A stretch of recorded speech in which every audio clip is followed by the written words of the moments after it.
स्वागत है आपका फायदेमंद फंड्स में और मैं हूं आपका दोस्त नीरज। और आज हम एक नए फंड के बारे में बातचीत करेंगे। वो फंड है निप्पॉन इंडिया का मल्टी एसेट फंड। नाम से थोड़ा थोड़ा समझ में आ रहा होगा कि जब हम मल्टी एसेट कह रहे हैं तो इसमें इक्विटी के अलावा भी कुछ और होगा। आज हमने इसको क्यों चुना? देखिए, मार्केट में एक ज़बरदस्त तेज़ी है, इसमें कोई शक नहीं है। आप जिस भी तरफ देखिए बहुत तेज़ी बनती है। तो इक्विटी के साथ साथ क्या कोई और एसेट क्लास अगर आप ऐड करें उसमें तो क्या ज़्यादा फ़ायदा हो सकता है? इस थीम को सोचते हुए हमने सोचा कि सबसे बड़े फंड हाउस और सबसे प्रूवन ट्रैक रिकॉर्ड वाले फंड हाउस से बात की जाए। तो हमने सोचा कि निप्पॉन से बात की है। तो निप्पॉन इंडिया का मल्टी एसेट फंड है और उसके फंड मैनेजर हैं आशुतोष भार्गव जी। हमसे बातचीत करते रहते हैं। आशुतोष जी, बहुत बहुत स्वागत है आपका। तो हमने आज ये सोचा कि तरह तरह के फंड पे हम लोग हमेशा बात करते रहते हैं, आज एक मल्टी एसेट पे बात की जाए। लेकिन मल्टी एसेट क्लास को समझने की भी ज़रूरत है और थोड़ा मार्केट को भी समझने की ज़रूरत है, क्योंकि फंड मैनेजर के सामने सबसे बड़ी दुविधा इस समय होगी कि मार्केट को कैसे डील किया जाए, जो कि बहुत तेज़ी में है। तो पहला तो एकदम सिंपल सवाल, सरल सा मेरा ये है कि आपको मार्केट कैसा लग रहा है? अच्छा लग रहा है, महंगा लग रहा है, कम महंगा लग रहा है, बहुत महंगा लग रहा है? कैसा लग रहा है आपको मार्केट? धन्यवाद नीरज भाई। देखिए, बाजार आपने बिल्कुल सही समरी दी है मार्केट की। लास्ट एक साल में किसी की भी अपेक्षा से ज्यादा रिटर्न्स बने हैं, खास करके ब्रॉडर मार्केट में। फ्लोस की कई बार बात होती है, पर मूल कारण जो मेरे हिसाब से है कि बाजार में पिछले 12 महीने में अर्निंग्स बहुत अच्छी आई हैं। एक इनपुट कॉस्ट का जो डिक्लाइन हुआ है पिछले 12 महीने में, उसका एक बहुत बड़ा फायदा ग्रॉस मार्जिन के पर्सपेक्टिव से काफी सारे सेक्टर्स में हमने ये देखा गया। यहां से आगे जाके वो सपोर्ट, मार्जिन सपोर्ट हमको फीका होते हुए दिखता है। इसी कारण से जो अर्निंग ग्रोथ, जो खास करके ब्रॉडर मार्केट में 30-40% की जो अर्निंग ग्रोथ थी, उसमें हमें थोड़ी गिरावट लगती है। पर इसके बाद भी अगले 12 महीने में हमें ऐसा लगता है कि 12 से 15% अर्निंग ग्रोथ लार्जर कंपनीज में और 15 से 20% अर्निंग्स ग्रोथ ब्रॉडर मार्केट में जरूर हमको अगले 12 महीने में दिख रही है। और इसका जो बड़ा ड्राइवर हमें जो दिख रहा है, मार्जिन की बजाय जो रेवेन्यू ग्रोथ होते हैं, टॉप लाइन ग्रोथ होती है, वॉल्यूम ग्रोथ होती है, उसमें जो इंप्रूवमेंट है हम उसकी अपेक्षा अगले 12 महीनों में कर रहे हैं।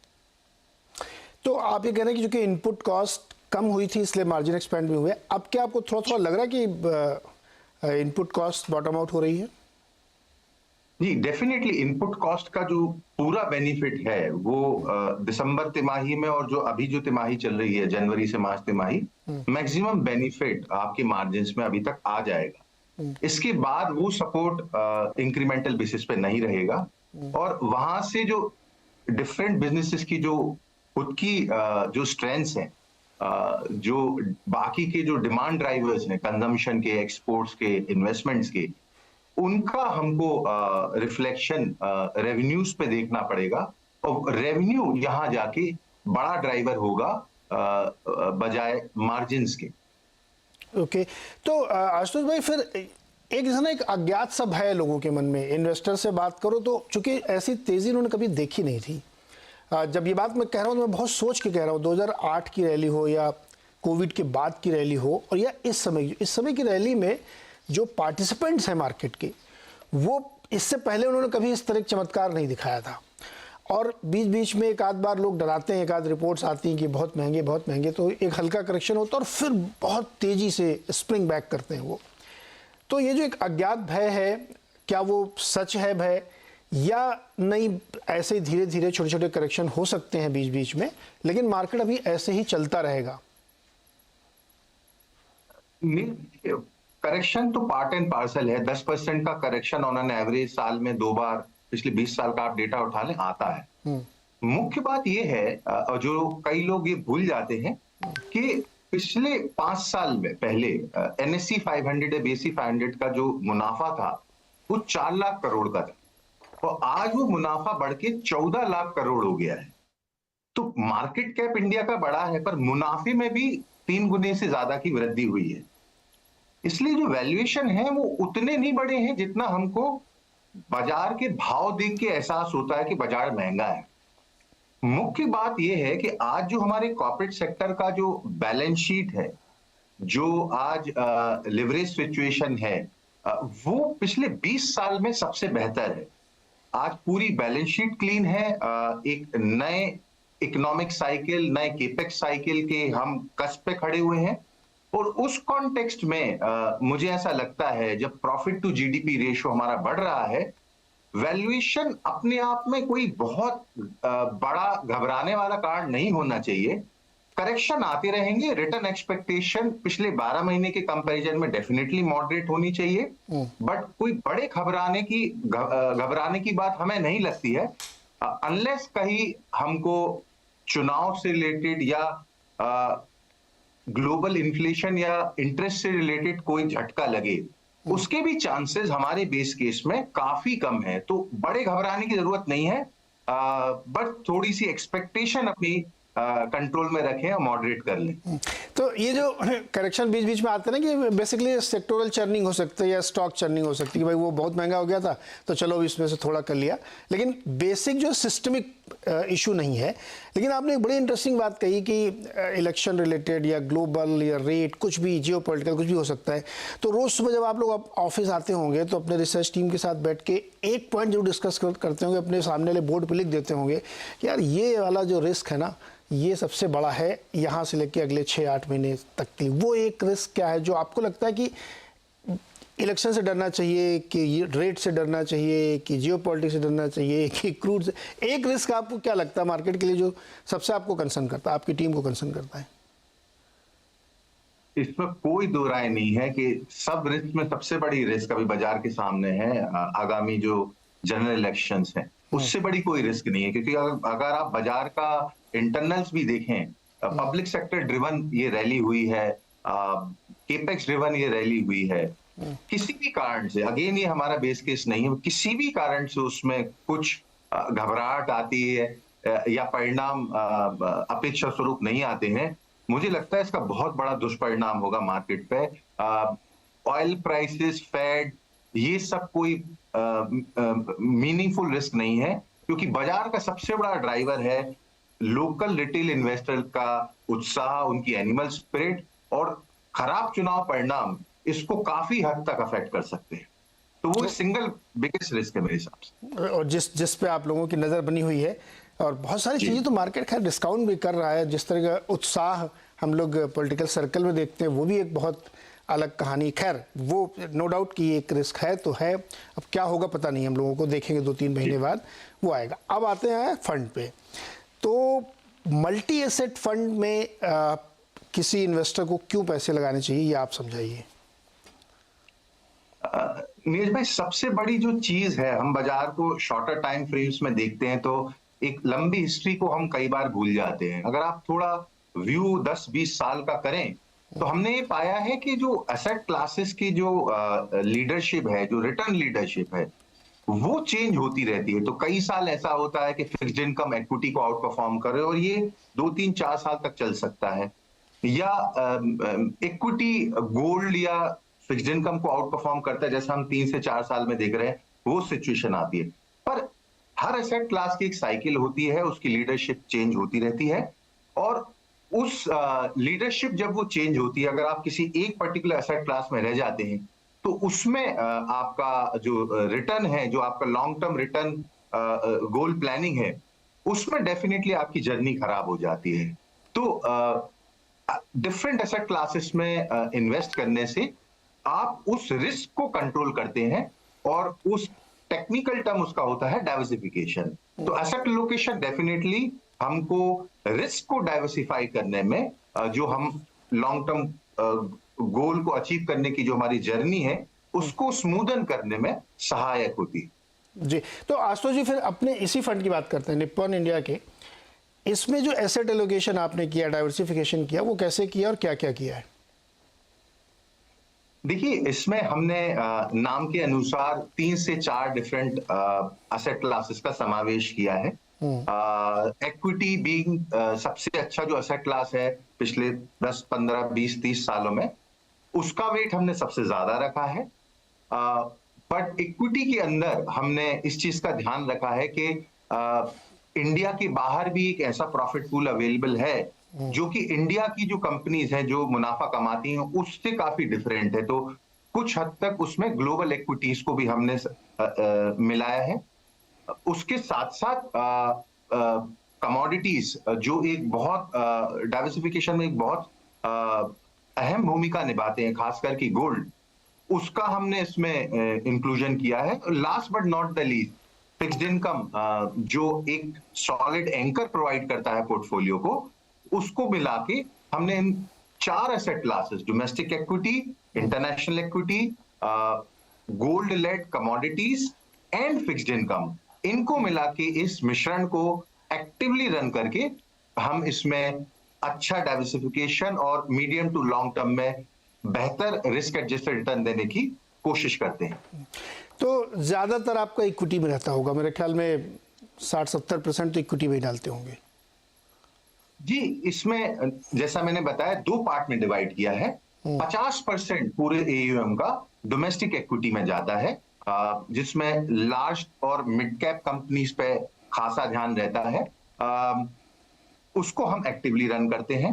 20% जो पोर्टफोलियो है लगभग, वो हम इंटरनेशनल इक्विटीज में डालते हैं, और उसका डालने का जो जरिया है वो हम MSCI वर्ल्ड इंडेक्स इसमें सम्मिलित करते हैं, और उसमें 23 देशों की 1000 कंपनियों से ज्यादा उस इंडेक्स में हैं।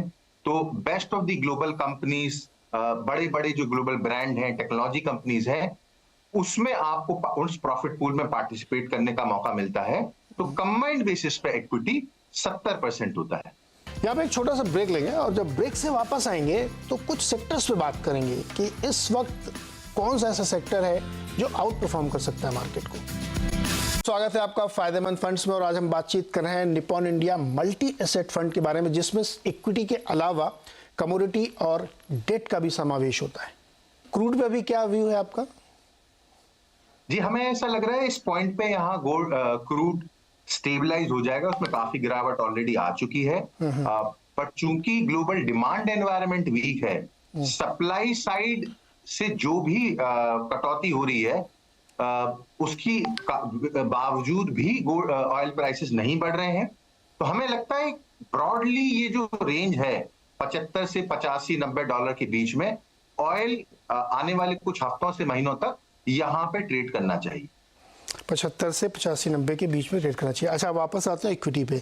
इक्विटी में टोटल 70, जिसमें से 50 डोमेस्टिक में, और डोमेस्टिक में भी लार्ज कैप पे ज़्यादा फोकस, और लार्ज कैप तो परफॉर्म ही नहीं कर रहे हैं सर। ये कैसे हो रहा है? अगर आप इसमें देखें, इसका जो हमारा मैंडेट है, जिस तरीके के इन्वेस्टर्स यहाँ इसमें आते हैं, उसमें मुख्य हमारा जो उद्देश्य रहता है, गिरावट वाले माहौल में जहां वॉलेटिलिटी होती है, उस समय हम कम से कम इस पूरे ओवरऑल पोर्टफोलियो में गिरावट आए। वो जो अनुभव होता है जिस समय कई इन्वेस्टर्स बाजार से निकल जाते हैं, उस वॉलेटिलिटी को विथस्टैंड नहीं कर पाते हैं, उसके लिए हम large and mid cap focus इस पर्टिकुलर पोर्टफोलियो में रखे हैं। इसका मतलब ये नहीं है कि हमारा जो फंडामेंटल व्यू है स्मॉल कैप्स पे वीक है या वीक रहता है। मोर इम्पोर्टेंटली इस प्रोडक्ट के मैंडेट के हिसाब से हमने इस यूनिवर्स को लार्ज एंड मिड कैप तक सीमित किया हुआ है। और इसके अंदर भी नीरज भाई, जैसा आपने भी अनुभव किया है, काफी गुंजाइश रहती है एक्टिव फंड मैनेजमेंट के थ्रू अल्फा क्रिएट करने की, और हम 2-3 साल में ये कर भी पाए हैं, और पूरी कोशिश रहेगी कि इस यूनिवर्स के अंदर ही हम एक अच्छे से अच्छा अल्फा अपने इंटरनल रिसर्च और कैपेबिलिटीज के बेसिस पे आपको दे पाए। आशुतोष भाई, इसमें तो कोई शक नहीं है, जो भी दर्शक या पोटेंशियल इन्वेस्टर्स को देख रहे हैं, बहुत एफिशिएंटली ये फंड मैनेज किया जा रहा है। ज़बरदस्त रिटर्न उन्होंने अपने जन्म से अब तक कमा के दिए हैं, और आगे भी देंगे। ये इस बात से साबित होता है कि जब आप इसकी डिटेलिंग पढ़ेंगे जाके इनकी वेबसाइट पे कहीं पे भी, तो आपको दिखेगा कि लार्ज कैप में इतना वेटेज रखने के बावजूद आउट परफॉर्म करें, इसका मतलब बहुत एक्टिवली मैनेज किया जा रहा है। जैसे बैंकिंग एंड फाइनेंस में प्राइवेट बैंक बिल्कुल परफॉर्म नहीं कर रहा ज़्यादा, स्टिल आप उस पर रिटर्न निकाल ले रहे हैं, यही तो कमाल है। आशुतोष भाई कैसे करते हैं ये? देखिए, इसमें हमने डोमेस्टिक सिक्लिकल्स पे ज्यादा ध्यान रखा था। प्राइवेट सेक्टर बैंक्स एक्चुअली इसमें अंडरवेट थे। Banking sector, financial sector overweight था। इसमें चुनिंदा एनबीएफसी या पब्लिक सेक्टर कंपनीज ज्यादा थी। उसका हमें फायदा मिला है। हम इसको धीरे धीरे अब कोर्स करेक्ट भी कर रहे हैं। इंडस्ट्रियल और ऑटो एंड उसके अलावा कंज्यूमर डिस्क्रिशनरी जैसे होटल इत्यादि सेक्टर, इसका बड़ा एक फायदा मिला है इस फंड में पिछले 12-15 महीने में, और इस वजह से एक मीनिंगफुल अल्फा बेंचमार्क के ऊपर इसमें जनरेट कर चुके हैं। होटल में आप क्या अभी भी बुलिश है? जी? होटल सेक्टर में अभी भी बुलिश हैं आप? देखिए, वैल्यूएशन में काफी कुछ मीडियम टर्म की जो तेजी है वो आ चुकी है, पर एक बात हमें समझनी पड़ेगी, बहुत लंबी साइकिल है। इसमें जो सप्लाई है वो इमीडिएट बेसिस पे आती नहीं है। ऑक्यूपेंसी लेवल्स हाई बने हुए हैं। सेक्टर में सिक्लिकलिटी कम हो गई है। डोमेस्टिक इन्वेस्टर्स की विलिंगनेस टू पे फॉर ट्रैवल बढ़ गई है। बाहरी जो पर्यटक हैं वो अभी प्री कोविड लेवल से अभी 2/3 लेवल पे ही पहुंचे हैं, मतलब 65% पे ही है, तो वो एक टेलविंड बाकी है। और मोर इंपॉर्टेंटली प्राइसिंग पावर है आज होटल कंपनीज के पास। तो डेफिनेटली यहां से एक्सपेक्टेशन ऑफ रिटर्न कम होना चाहिए, पर चूंकि ये 3 से 5 साल की साइकिल है, इसमें जस्ट बिकॉज स्टॉक चल गए हैं इसको एग्जिट कर देना मुझे लगता नहीं है कि वो उचित है। नहीं, ये बात तो सही, प्राइसिंग पावर तो बहुत ज़बरदस्त है। होटल मिलते नहीं, और जो मिलते हैं बहुत महंगे मिलते हैं। ये तो आपने भी अनुभव किया होगा। जी जी। अच्छा, अगर ये मैं आपसे कहूँ, ये मेरा स्टेटमेंट नहीं क्वेश्चन है, कि इस साल का sector of the year pharma हो सकता है, आप सहमत हैं असहमत हैं? देखिए, फार्मा में बहुत अच्छे नतीजे हैं। अगर आप पिछले तिमाही का भी नतीजे देखें, ये एक सेक्टर था जिसमें across the board earning upgrade आए, पॉजिटिव सरप्राइज आए। एक ही चैलेंज यहाँ पर है कि वैल्यूएशन में काफी कुछ आ चुका है, और कुछ जो हमारा फार्मा, हमारा जो यूनिवर्स है इंडिया का, कुछ उसकी जो अर्निंग है वो 1-2 साल के बियॉन्ड उसकी लॉन्जेविटी नहीं है। कुछ ऐसे ड्रग्स हैं, रेवलमेड जैसे कि ड्रग है, काफी कंपनीज को इसका फायदा हुआ। तो हम इस सेक्टर पे डेफिनेटली कंस्ट्रक्टिव हैं, बट यहां जाके इस वैल्यूएशन पे above average return expectation pharma से करना ओवरऑल बेसिस पे मुझे नहीं लगता उचित होगा, क्योंकि अगर आप पूरे हेल्थ केयर को देखें तो एक केस बन सकता है, क्योंकि उसमें डायग्नोस्टिक, हॉस्पिटल जैसी सेक्युलर स्टोरीज ऐड हो जाती हैं। बट फार्मा पर से मुझे नहीं लगता कोई बड़ा आउट परफॉर्मेंस यहाँ से अगले 1 से 3 साल में दे सकता है। एक अच्छा परफॉर्मर रहेगा, बट आउट परफॉर्मर की परफॉर्मेंस की गुंजाइश धीरे धीरे यहाँ से कम होती जा रही है। तो फिर आउट परफॉर्मर सेक्टर कौन सा होगा? देखिए, हमें लगता है कुछ कमबैक हो सकता है प्राइवेट बैंक्स का। उसमें काफी मंदी हो चुकी है, एक बड़ा अंडर परफॉर्मेंस आ चुका है पिछले 1 साल में। प्राइवेट सेक्टर बैंक के अलावा हमको लगता है as a house power sector, Neeraj भाई अगर आपको याद हो लास्ट टाइम हमने इस पर डिस्कशन किया था पावर एज अ थीम पे, हमें लगता है ये अभी भी लोग इसको पूरी तरीके से एस्टिमेट नहीं कर पा रहे हैं, power as a theme. And इसमें जितने भी जो पूरी चेन होती है, utilities company, particular type of financiers, equipment provider, transmission companies, even EPC companies, तो ये पूरी चेन पे हम बहुत पॉजिटिव हैं। हमें लगता है इसमें अर्निंग विजिबिलिटी बढ़ती रहेगी। Last but not the least, personal level पे मुझे ऑटो और ऑटो एंसिलरी रिलेटिव बेसिस पे अभी भी बाकी के बाजार के कंपैरिजन में मैं इस सेगमेंट पे अभी भी कंफर्टेबल हूँ। तो आपने 3 सेक्टर बताया, पावर, प्राइवेट बैंक्स और ऑटो एंड ऑटो एंसिलरी, जहाँ पे रहती है। इसमें पावर की पूरी चेन, नीरज, पावर की पूरी चेन मतलब उसमें पावर फाइनेंसर भी शामिल है, कैप गुड्स भी आ जाते हैं, और तरह तरह की जो नए रिन्यूएबल पावर आते हैं वो भी आ जाते हैं। इसमें सारी पावर की पूरी चेन, और 2030 तक इतनी कैपेसिटी एडिशन होना है कि उसमें फिर पावर के लिए जो फ्यूल प्रोवाइडर है वो भी इसमें मेरे ख्याल में शामिल हो जाएंगे। तो ये 3 टॉप सेक्टर है जो आशुतोष जी को अच्छे लगते हैं, और फार्मा बहुत अच्छा लगता है। एक बहुत छोटा सा जवाब चाहिए, आईटी सेक्टर, अब नाम ले सकता हूँ क्योंकि वो हम लोगों के यूनिवर्स से बाहर की चीज़ है।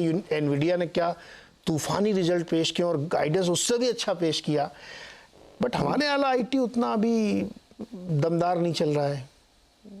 सी थोड़ा अलग आईटी, हमारे यहाँ IT services sector dominant sector है। वो एक सेमीकंडक्टर कंपनी है, और वहाँ एआई और अदर टेक्नोलॉजी रिलेटेड एक अलग बूम चल रहा है, इसमें कोई दो राय नहीं है। तो इसकी लाइक टू लाइक तुलना करना मेरे हिसाब से जो हमारा नेचर है, हमारे यहाँ का जो आईटी सेक्टर का नेचर उससे अलग है। बट इसमें कोई दो राय नहीं है कि अगर ग्लोबली आईटी सेक्टर अच्छा करता है, टेक सेक्टर अच्छा करता है, उसका sentimental Tailwind definitely local IT companies को उनके शेयर प्राइसेस में मिलता है। एंड एक लैग के साथ इससे ये भी सिग्नल मिलता है कि fundamentally from earning perspective, demand perspective भी आईटी सेक्टर का जो डिमांड हम जो स्लो डाउन देख रहे हैं, मे बी 1 से 2 क्वार्टर में वर्स्ट वुड बी बिहाइंड उसमें। तो उसको हम उस तरीके से पॉजिटिवली लेते हैं। आशुतोष भाई, आईटी का असली क्वेश्चन तो अब मैं पूछूंगा वो तो मैंने माहौल बनाया था। क्या फिर आपको ये लगता है कि इंडियन आईटी सेक्टर को, नॉट एनी स्पेसिफिक कंपनी, अपने आप को री इन्वेंट, रीस्ट्रक्चर करने की ज़रूरत है? क्योंकि जिस दुनिया में वो काम करना चाहते हैं या करते हैं, वो दुनिया बदल गई है थोड़ी सी। नीरज भाई, इसमें बहुत काम ऑलरेडी जो एग्जिस्टिंग कंपनीज है वो कर रही हैं। ये जो आईटी कंपनी अभी बॉडी शॉप नहीं रही है, वो वैल्यू चेन में, कर्व में जो नई टेक्नोलॉजीज हैं, जैसे ईवी से रिलेटेड या ऑटोमेशन से रिलेटेड, इसमें बहुत काम हो रहा है। और इवन अनलिस्टेड स्पेस में जो हम देख रहे हैं, जो इंडिया का इतना बड़ा सर्विसेज एक्सपोर्ट्स का जो बूम है, पूरा आईटी इनेबल्ड सर्विसेज पे ही आधारित है। तो हंड्रेड्स ऑफ जो जीसीसी, जो ग्लोबल सेंटर्स हैं, वो इंडिया में खुल रहे हैं।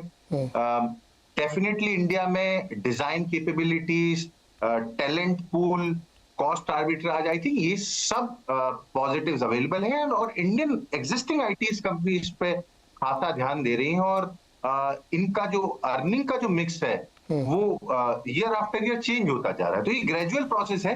कई बार एक मैक्रो लेवल पे देखने में पता नहीं पड़ता, बट कंपनीज इस पे खासा ध्यान दे रही हैं। मैं इस तरीके की जो बड़े जो ग्लोबल ट्रांसफॉर्मेशनल चेंज हो रहे हैं, उसमें इंडियन कंपनीज डेफिनेटली पार्टिसिपेट करेंगी।